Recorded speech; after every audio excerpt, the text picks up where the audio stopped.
Heat reflection coating से बना plaster gold water tank देता है तपती गर्मी में भी ठंडे पानी की गारंटी,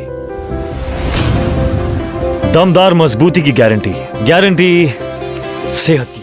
आपके आंगन में भी गूंजेगी किलकारी, इनके यहाँ नतीजे हैं चमत्कारी। बांझपन की समस्या से छुटकारा चाहिए तो सिवान की जानी मानी महिला प्रसूति व बांझपन रोग विशेषज्ञ डॉक्टर वंदना कुमारी के पास आइए। यहाँ 24 घंटे इमरजेंसी सेवाएं उपलब्ध है। पता है Vandana maternity care clinic, Pooja medical hall, doctor Ramaji Chaudhary से 100 कदम पूरब, डॉक्टर्स कॉलोनी, सिवान। केंद्रीय मंत्री ने बलिदान राम बाबू के स्वजनों को दी संतावना, नौकरी और विभिन्न सुविधा मुहैया कराने का दिया आश्वासन। भारत पाकिस्तान युद्ध के दौरान बलिदान हुए प्रखंड बड़हरिया के वसीलपुर निवासी राम बाबू सिंह के स्वजनों से सोमवार को केंद्रीय खाद्य प्रसंस्करण व उद्योग मंत्री सहलोजपा आर के नेता चिराग पासवान ने मुलाकात कर संतावना दी। केंद्रीय मंत्री ने वसीलपुर पहुंचते ही ग्रामीणों की भीड़ उमड़ पड़ी। उन्होंने बलिदानी राम बाबू सिंह की पत्नी को सरकारी नौकरी और बिहार सरकार से जो भी राशि मिलने वाले यथासंभव दिलाने की बात कही। उन्होंने कहा कि देश के जवान ने भारत पाकिस्तान युद्ध में लड़ते लड़ते देश को बचाने के लिए अपना बलिदान दिया है। वह बलिदान खाली नहीं जाएगा। उनके परिवार को सरकार से हर संभव मदद की जाएगी। उनकी पत्नी को सरकारी नौकरी भी मिलेगी। हम लोग भरपूर कोशिश करेंगे कि जो भी सरकारी स्तर से सुविधा मिलना है वह मिले और इस दुख की घड़ी में सरकार उनके परिवार के साथ खड़ी है।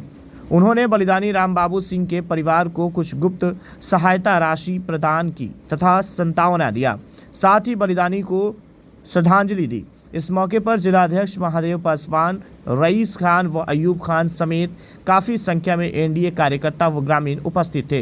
न्यूज़ इंडिया तक से परवेज अख्तर की रिपोर्ट। परिवार ने एक अपने सदस्य को खोया है, यकीनन उसकी भरपाई कोई दूसरा व्यक्ति नहीं कर सकता और शायद उनके दुख का हम लोग अंदाज़ा भी नहीं लगा सकते। पर मैं अपनी तरफ से, अपनी पार्टी की तरफ से, अपनी सरकार की तरफ से बस परिवार को ये संदेश देने आया कि हम सब इस दुख की घड़ी में, और सिर्फ हम ही नहीं, हमारी सरकार ही नहीं, देश की 140 करोड़ जनता आज उनके साथ है। गर्व है हमें उन पर, जिस तरीके से उन्होंने दूसरों की रक्षा करते हुए अपना सर्वोच्च बलिदान किया। ऐसे में हमारी तरफ से, सरकार की तरफ से, परिवार के बेहतरी के लिए भविष्य में और क्या क्या किया जा सकता है, इन तमाम विषयों को भी समझने का प्रयास किया गया। उनकी धर्मपत्नी जिस अवस्था में है, ऐसे में उन्हें एक्स्ट्रा केयर की ज़रूरत है।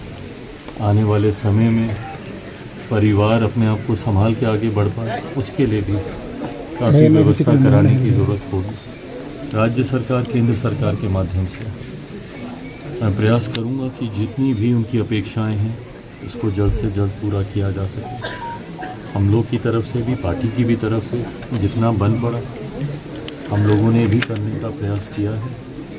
पर आने वाले दिनों में सरकार से जो उम्मीदें परिवार ने रखी हुई हैं, नौकरी को लेकर, व्यवस्था को लेकर, सारी चीज़ें, मैं प्रयास करूंगा कि उन तमाम चीज़ों को सरकार जल्द संज्ञान में लेके पूरा करने का कार्य। सर मुख्यमंत्री का सर 50 लाख का घोषणा था, 50 लाख का घोषणा था मुख्यमंत्री जी का, उन्होंने ट्वीट भी किया था, तो उसको अभी तक नहीं मिला है। और शहादत की बात है, उसमें भी कई कंट्रोवर्सीज आ रहे हैं। सर इसको क्या चाहेंगे? शहीद का दर्जा भी नहीं दिया गया, माध्यम से मुझे दी गई है। मैं तुरंत इसके ऊपर कुछ भी कहने में असमर्थ रहूँगा, क्योंकि ये जानकारी परिवार ने तुरंत मुझसे साझा की है। ऐसे में जब तक एक बार वापस जाके सही जानकारी इसके बारे में ना मिल जाए, इस पर अभी कोई टिप्पणी नहीं। पर हाँ, परिवार का विश्वास है और जो इन लोगों ने कहा है, ऐसे में इतना विश्वास ज़रूर दिलाऊंगा कि किसी के भी साथ अन्याय कम से कम नहीं होगा। जिन्होंने अपना सर्वोच्च बलिदान किया है, उनके परिवार के साथ किसी तरीके की अगर भ्रमित बातों को फैलाने का कोई प्रयास कर रहा है तो वो सफल नहीं होगा। पर सच्चाई अंतोगत्वा क्या है, क्योंकि अभी मेरे संज्ञान में ये विषय आया है, एक बार वापस जाकर पूरी जानकारी लेकर ही आप लेकिन सर इतना समय तो इन शहीद इम्तियाज साहब को नहीं लगा था होने सर। के नाते, राष्ट्रीय अध्यक्ष होने के नाते लोजपा इस शहीद परिवार के लिए क्या कर रही हम है? लोगों ने अपनी तरफ से भी जितनी आर्थिक मदद की जा सकती है वो हम लोगों ने की है। आने वाले दिनों में परिवार को और जब जहाँ पे जो भी ज़रूरत महसूस होगी वो ज़रूर की। सर इम्तियाज साहब के मामले में इतना लेट नहीं हुआ था, यहाँ लेट क्यों हो रहा है इस मामले में? देखिए, जैसे मैंने कहा कि अभी मैं समर्थ नहीं हूँ इसमें कोई भी टिप्पणी करने के लिए। जैसे ही मेरे संज्ञान में इस विषय को लेकर क्लैरिटी आएगी ज़रूर आपके समक्ष रखा जाएगा।